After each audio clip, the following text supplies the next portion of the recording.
Assalamualaikum warahmatullahi wabarakatuh. Selamat pagi. Pada hari ini kita akan belajar mata pelajaran kimia, yaitu membahas masalah sifat koligatif larutan. Ya. Jadi sebelum kita bahas sifat koligatif larutan,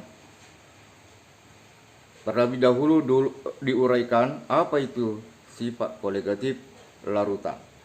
Yang dimaksud dengan sifat koligatif larutan adalah sifat fisik seperti penurunan tekanan uap, kenaikan titik didih, penurunan titik baku, dan tekanan osmosis yang dipengaruhi oleh konsentrasi partikel saat terlarut. Itulah yang dimaksud dengan sifat koligatif larutan.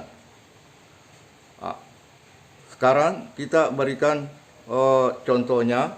Yang dibahas dulu adalah masalah fraksi mol dan kemolalan. Apa yang dimaksud dengan fraksi mol dan apa yang dimaksud juga dengan kemolalan? Kalau fraksi mol adalah perbandingan jumlah mol suatu zat dengan jumlah mol seluruh zat di dalam larutan. Sedangkan kemolalan menyatakan banyaknya mol zat terlarut tiap 1000 gram pelarut. Itulah teorinya tentang fraksi mol dan kemolalan. Sekarang kita tuliskan rumusnya seperti ini.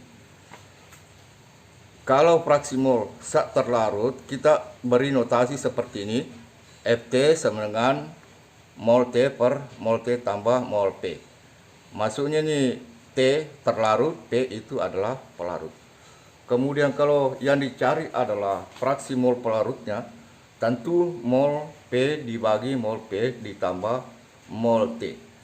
Dan kata lain, fraksi mol pelarut adalah fraksi mol pelarut dibagi dengan mol keseluruhan.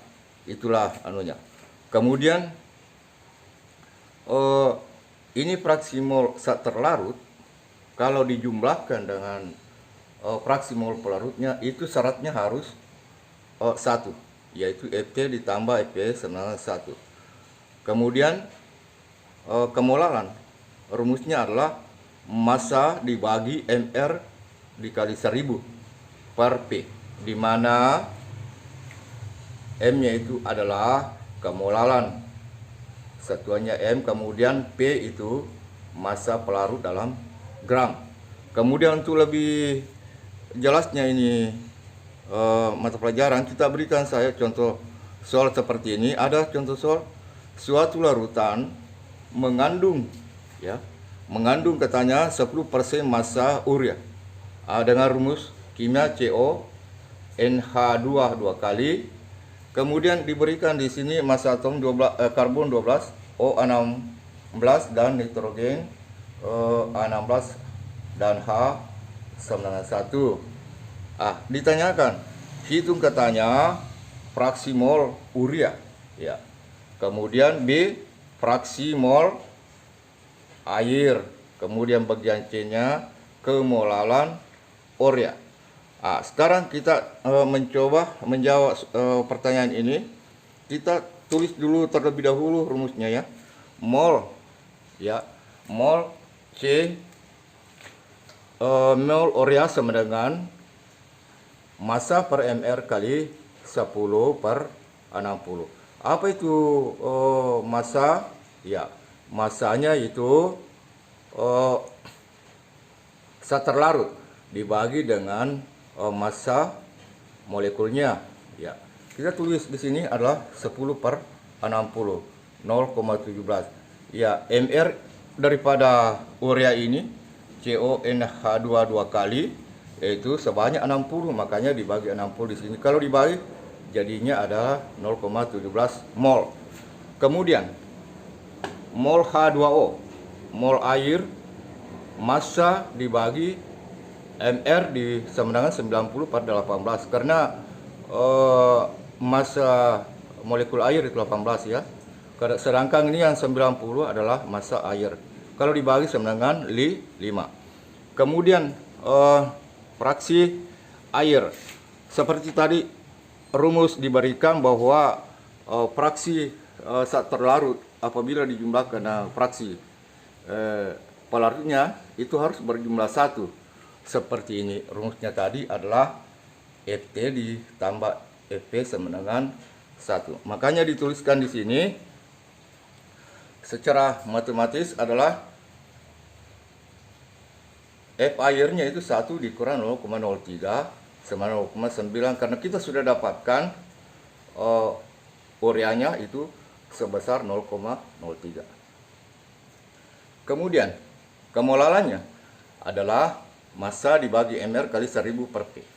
Apa ini massa? Ya, massanya saat terlarut.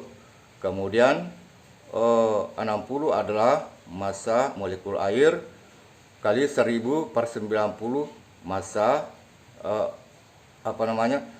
saya ulangi, ini 60 adalah massa molekul urea kali 1000 per 90 massa air sama dengan 1,85 N. Cukup sampai di sini. Kalau ada pertanyaan silakan. Bagaimana? Ada yang mau bertanya? Kalau tidak ada yang bertanya, cukup sampai di sini. Saya tutup.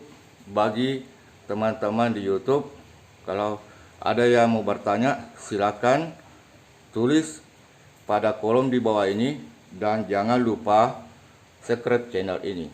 Wassalam.